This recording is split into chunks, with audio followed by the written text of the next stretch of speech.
Dans cette première vidéo, je vais vous parler de la certification PIX dans la globalité. On va dire, on va répondre à quelques questions. Qu'est-ce que c'est? Quelle durée? Quels documents vous seront fournis? Et comment réagir face à un problème informatique. Donc, la certification PIX, c'est une épreuve qui a lieu sur PC. Les élèves auront des QCM ou parfois des petites cases à remplir.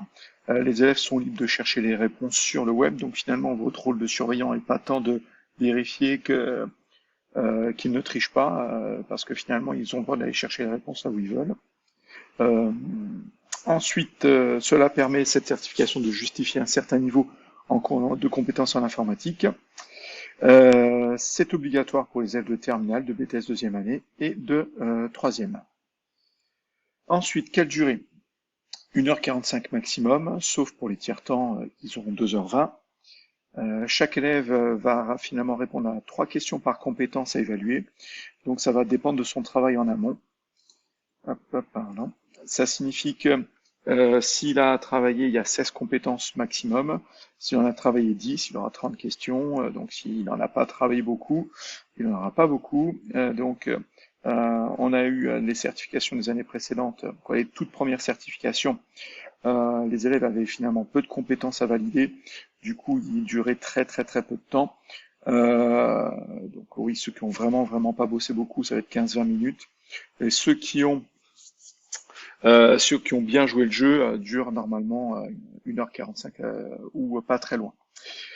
Ensuite, vous êtes convoqué pour la surveillance pour un peu plus d'1h45 parce que j'ai compté 15 bonnes minutes pour simplement allumer les PC, être sûr que tout le monde mette bien son identifiant en session, etc. Et ensuite 15 minutes pour donner les consignes aux élèves avant de lancer la certification. Et les élèves ayant terminé la certification sont libérés, donc ceux qui ont passé la certification, pas ceux qui ne sont pas certifiables, on en reparle juste après. Il y a une pochette qui vous sera donnée, qui contient la liste d'émargement, je vous montrerai tous les documents après. La liste des élèves présents, donc vous voulez noter ceux qui sont présents, non certifiables, etc. Vous avez donc un PV d'incident qui fera l'objet d'une vidéo à part entière. Vous avez des consignes à donner aux élèves, donc là je vous la donnerai sous la format numérique et papier pour que vous puissiez la projeter et que les élèves voient les étapes par étape pour bien se connecter, même si normalement ils savent se connecter à Pix. L'identifiant de la session, ou appelé numéro de session, et le code de certification, c'est-à-dire il y a un numéro de session et un code pour entrer. Et je vous distribuerai aussi un code SOS certification, sont pour les élèves qui n'ont rien fait sur Pix. C'est un code qui leur lance une série de questions, donc finalement ils seront obligés de faire du Pix. Ils ne seront pas certifiés, parce que non certifiables, mais au moins pendant 2 heures, là vous les gardez eux jusqu'au bout. Ils feront du Pix, du Pix, du Pix, du Pix, du Pix, du Pix, du Pix. Voilà. Ensuite, ça c'est la feuille que vous pourrez projeter pour les élèves pour qu'ils puissent se connecter. Donc eux devront poser leur pièce d'identité sur la table, se connecter à lycée connecté, puis cliquer sur Mediacentre, puis cliquer dans Pix. Ensuite, ils vont dans l'onglet certification. Je vous montre tout ça juste après. Donc, ils vont dans l'onglet certification. Ils tapent le numéro de la session. Et voilà. Donc, ils tapent le numéro de session ici, leur prénom, leur nom, leur date de naissance. Ensuite, ils cliquent sur continuer. Ensuite, ils arrivent sur cette page. Et là, vous attendez bien que tout le monde soit arrivé sur cette page pour écrire au tableau le code de la session. Quand vous tapez le code session, finalement, ils peuvent cliquer sur commencer le test et là, vous déclenchez le chronomètre. Donc 1h45 ou 2h20 s'il y a un tiers-temps. Attention, il n'y a pas de chronomètre automatique. On pourrait penser que tout est numérique et que c'est automatique. Non, absolument pas. C'est à vous à gérer le temps. Ensuite, quand il arrive la fin, normalement la dernière page, ça arrive. Alors ça, c'est peut-être en cours de disparition, on verra. On verra cette année. Si les élèves ont terminé cette page, s'affiche, où ils doivent appeler le surveillant, c'est-à-dire vous, et vous allez cliquer ici pour ensuite confirmer que la session est terminée. Voilà donc ce que vous devez projeter. Ce sont les consignes. Donc ils ont allumé le PC, vous projetez ça. Ils se connectent tous. Ils arrivent à cette page.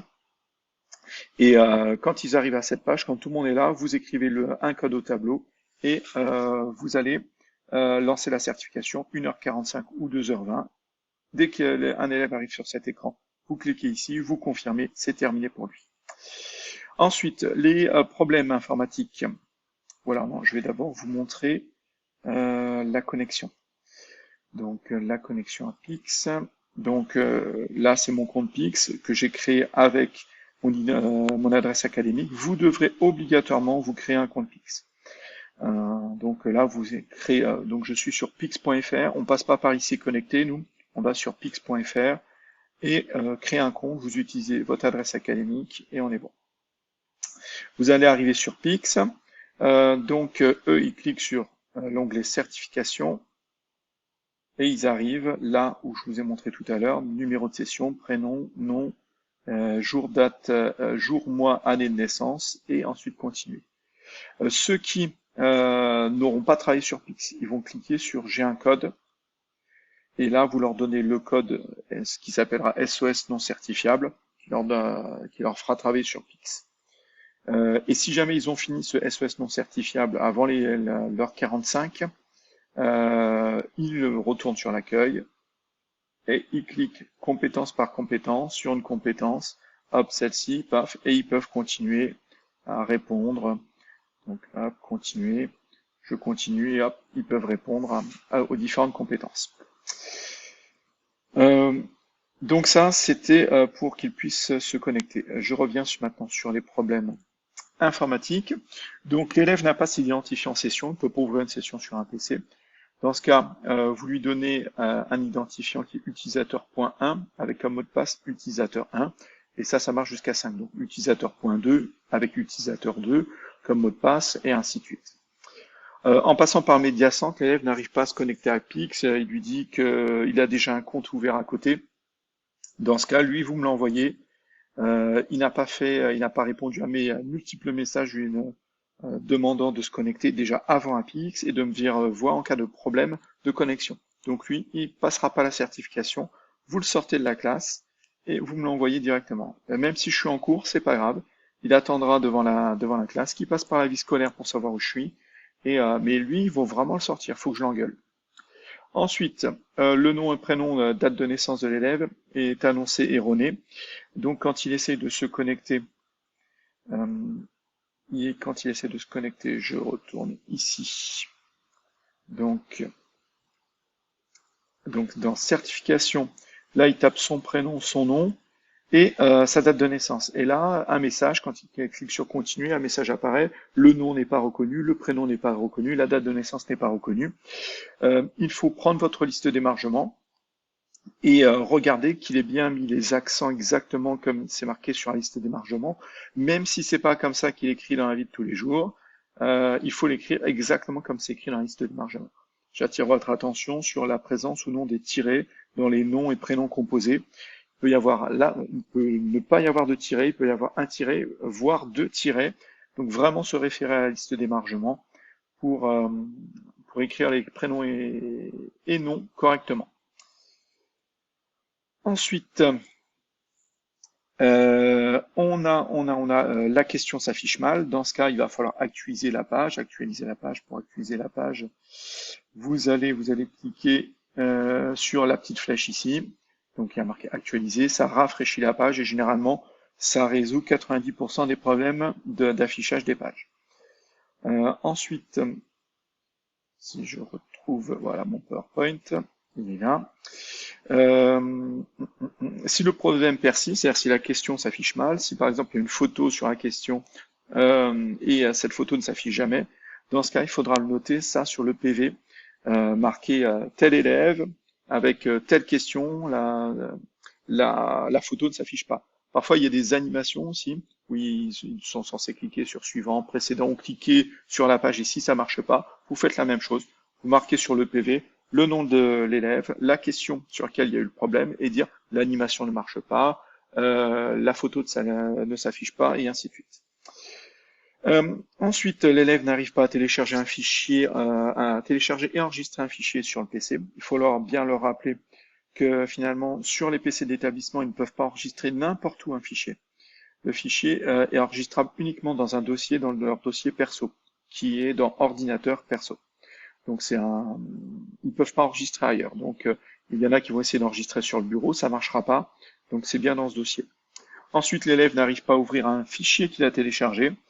Il peut avoir téléchargé le mauvais fichier. On peut travailler avec Pix. On lui demande systématiquement de choisir entre des fichiers qui peuvent être ouverts par LibreOffice, c'est-à-dire qui finissent par .odt, .ods, il n'y a pas le T, hein, .odt ou .odp. Et eux, ils auront téléchargé, parce qu'ils proposent aussi ceux qui sont qu'on peut l'ouvrir avec la suite Microsoft Office. Donc, ils auront téléchargé les .doc, les .xls, etc., etc. Et donc, ils se sont trompés. Là, il faut juste leur dire en début de certification que il n'y a que LibreOffice d'installer. C'est à eux à connaître les extensions. Ça fait partie de leurs compétences. S'ils le savent pas, tant pis pour eux, ils passent à question. Là, c'est pas une erreur informatique, hein, c'est un manque de compétences de leur part. Et en cas de lenteur des PC, la meilleure des choses, c'est attendre.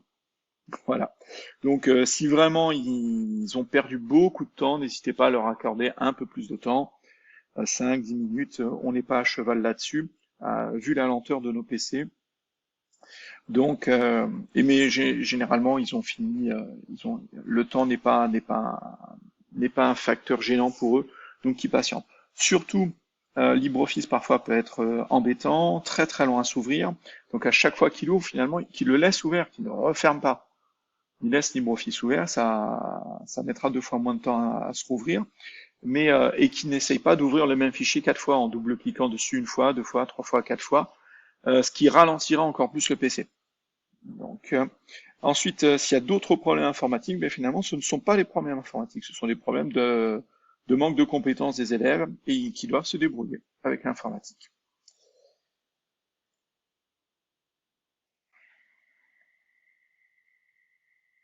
Je vais vous montrer maintenant les documents que vous pouvez avoir. Alors, il faut que je vous les retrouve. Donc, les documents que vous aurez dans la pochette, je vous prépare une pochette pour chaque certification. Vous avez un PV d'incident, donc le nom de la session, un commentaire global, tout s'est bien passé, ou le truc que vous allez marquer, c'est la lenteur des PC, mais c'est tout. Le nom de l'élève, alors le numéro de question, le détail, la photo ne s'affiche pas, l'animation ne marche pas, et le code, vous avez les codes ici. Donc finalement, vous avez les codes correspondants. Par exemple, l'image ne s'affiche pas, il faudra marquer E1. Le simulateur application ne s'affiche pas, il faudra marquer E2.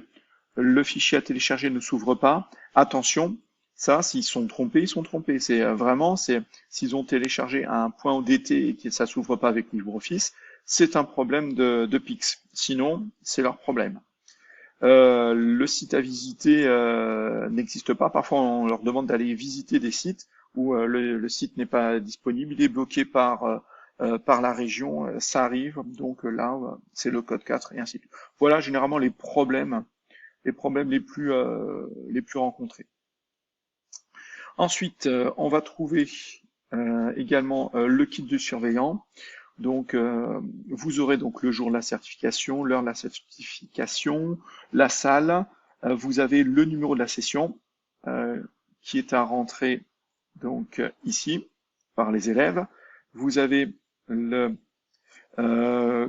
code d'accès à la session pour les candidats, donc pour les élèves. Donc c'est le code qui est ici, sera rentré par les élèves.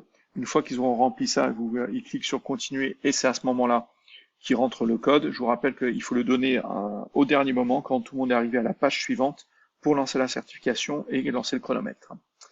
Et voilà, non, il reste un document, la liste d'émargement.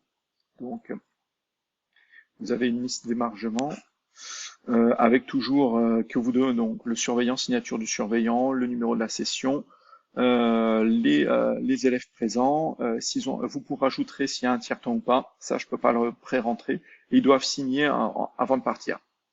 Ou même vous pouvez circuler, faire signer au milieu en allant vérifier les pièces d'identité. Parce qu'ils doivent avoir leur pièce d'identité. Vous avez heure de départ, heure de fin, donc voilà. Vous avez tout,